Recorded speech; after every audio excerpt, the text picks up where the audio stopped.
السلام عليكم ورحمة الله وبركاته. بالشوين الصوماليات بان نيجعلنا صاحب بيال مدن يالي مروين مرنا بها نقف وجانينا نقصه دوادا علامات كنا عافمات كرونهانتي كمبيني جين وحكشة قياسات وكسونتين بعافمات كنا إن برشدنا كروسا قادنا علامات هي اللي وحتر عافمال لنا عين السينو كم حويا وقيبتين قرحنتا سيدا دوكسونتين بعين كتير نبأ قيبتنا وقيب كم إذا قرحنتا دور شيء وكم إذا قرحنتا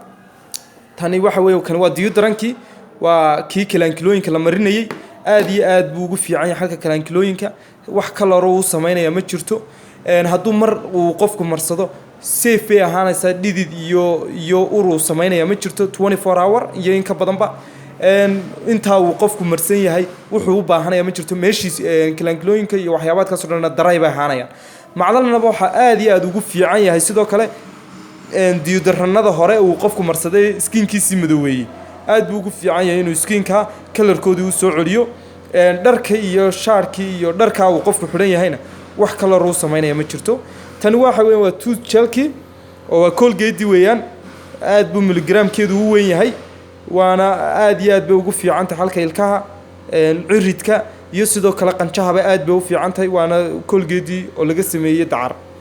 tan waa saamuunteeni oo waxa weeyaan waa avocado soap wajiga aad iyo aad ugu wanaagsan hadduu qofku xasaasiyad leeyahay hadduu allergic leeyahay aad iyo aad ugu wanaagsan tahay oo waxay ku kicinaysaa ma jirto marka wajiga iyo bodhigi labadiba waa lagu meedhaya way clean garaynaysaa wixii wasakh ku jirana ka saaraysaa kan waxa weeyaan waa scrub-kii scrub-ku wuxuu sameeyaa wixii wajiga ku dheeraada ayuu ka saaraya uu mid siibanaya ayuu ka dhigaya mid sidoo kale daadaxa ayuu ka dhigaya wajiga oo aad iyo aad wajigu shining-kiisa iyo quruxdiisa uu soo saaro waana scrub-kii sidoo kale haarka daldaloolada xidhma ee wajiga aad buu furaa wajiga wax wal oo ku dheeraada haday wasakh tahay iyo haday tahay wax ku dheeraado kalena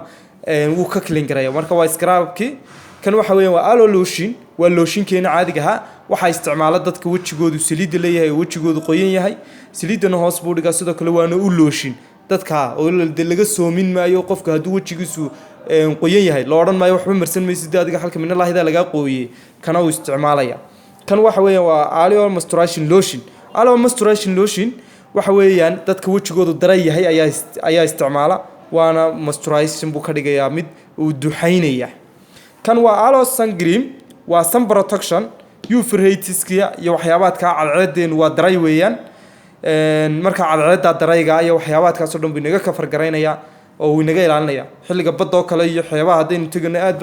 aynu isticmaalayna markayna kalena hadii aynu guryaheena ka baxayno waynu isticmaalna si uu cadceedda darayga aynu inooga hortago oo inaga blogareeyo marka aad iyo aad buu fiican yahay sidoo kale dadka badankooda waxyaabaadka haaraha ku keena waxa kamid ah waa cadceedda darayga ee wajigeena ku dhacaysa marka wixii oo dhanba uu ka blogareynaya waana sunblock ku soo dhawaada company-geena Forever Living Product iyo qaybaadka quruxda. Thank you very much.